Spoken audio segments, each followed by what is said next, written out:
I'm gonna show you how I shot and edited this commercial, as well as the gear and effects I used to make this ad. So here we go.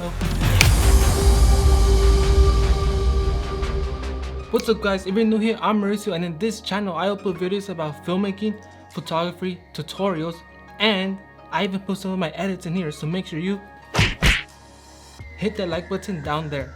So in this video, I'm gonna show you how I shot and edited this commercial right here.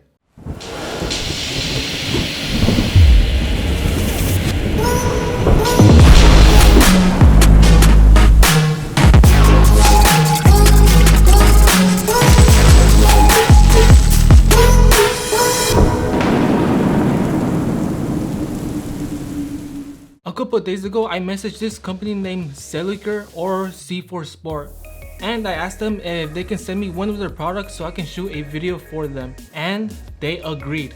So in this commercial, I wanted to do something I've never done before, something different. I decided to make the product fall off the sky and have lightning explode the product. By having that idea on the back of my mind, it made it easier for me to find a great song, mood, and backdrop.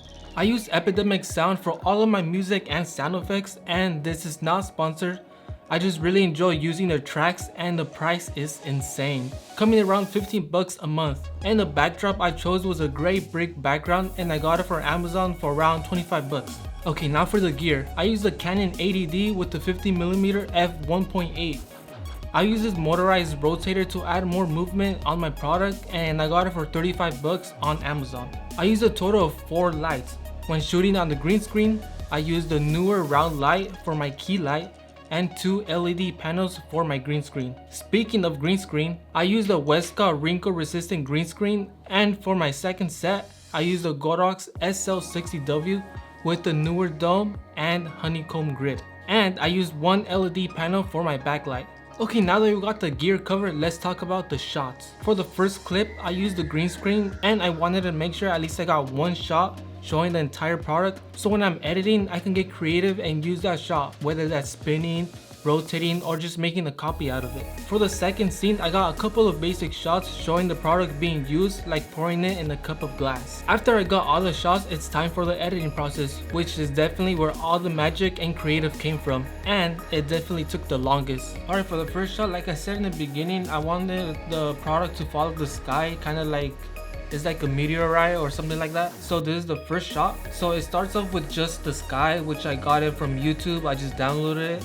And then also these clouds on the side, they're actually fake clouds. I added them, so if I take them out, right there's one in the top left. So this is the original one, and then this is with the clouds.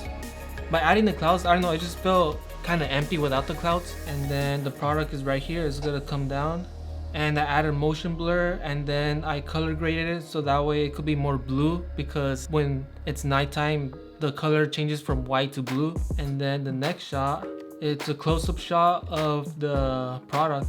And fun fact, this is not a clip. This is actually I took like, I don't know, 30 photos, and then I made it into a clip, so that way I could like zoom in and I could get the detail shots, because I don't have a macro lens and I can't get super close, and I wanted to get a super tight shot. And also I don't want to get too tight, because I still wanted you to see the sky, so that's why I didn't go too tight. I could definitely zoom in more. When you shoot photo and then you turn into a video, like for a time lapse, you're actually shooting, that video file is in 6K, so I could actually zoom in really close. So here's I'm at 60%, so I'm gonna go 100%.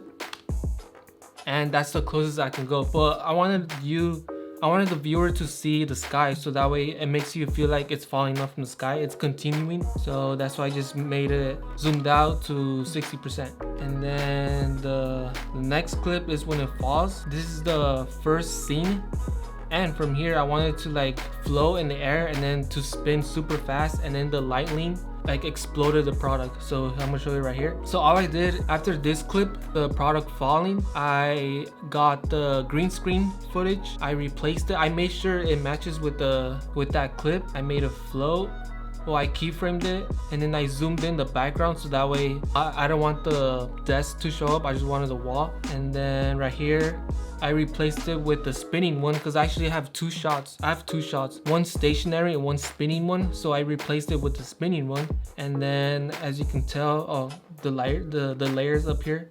There's 3 different clips. So one normal, right here it spins. Let me show you the directional blur.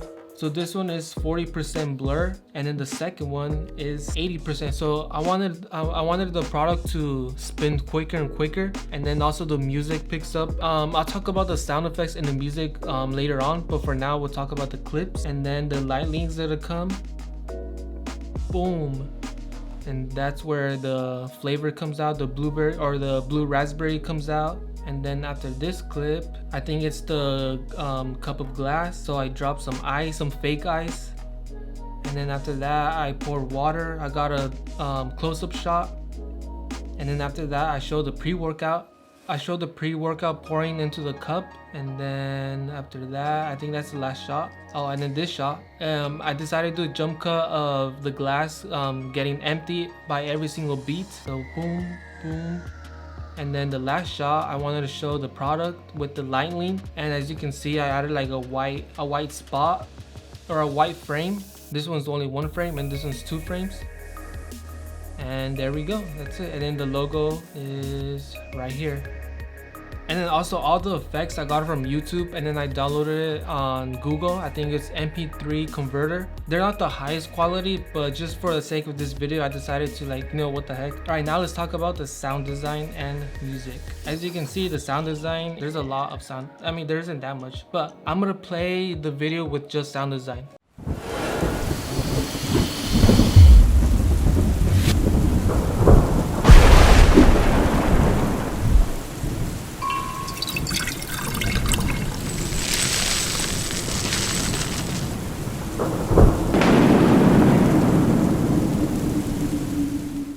So as you can see, when I don't have any music, the video is literally fine without the music, you know, just by sound effects. This is why sound effects is very important, and you need to focus a lot on the sound. You know, you need to put a sound in every single thing, whether that's the ice falling, water falling up from the sky, any whooshes or booms or stuff like that. And then for the music, there's actually 2 tracks I chose. The reason why I did that was because I wanted the beginning to be kind of like a mystery, you know, like what's going on, like what is this product, or like what are we gonna watch. And then towards like, I think towards like 5 seconds, the music starts to pick up, and then when the first lightning hits the product, that's when like the beat drops, like boom, you know. And yeah, that's pretty much it. I put a lot of effects in it, so like my computer was super laggy. So yeah, it was a pretty simple edit. It was just, and I used no After Effects. It was all done in Premiere Pro. You could do a lot of things in Premiere, but it does have its limits. If you want to go on beyond and like customize your own transitions and your own effects, then yeah, definitely After Effects. I'm not really interested in After Effects. I try to do as much as I can in Premiere, so that way I don't have to jump back and forth into programs, and that's about it. So I hope you learned a couple of tips. If you want to make your videos more cinematic, I created 6 LUTs. They're only $10, and I'll put the link down in the bio below. If you like this video, make sure you like, subscribe, and I'm out.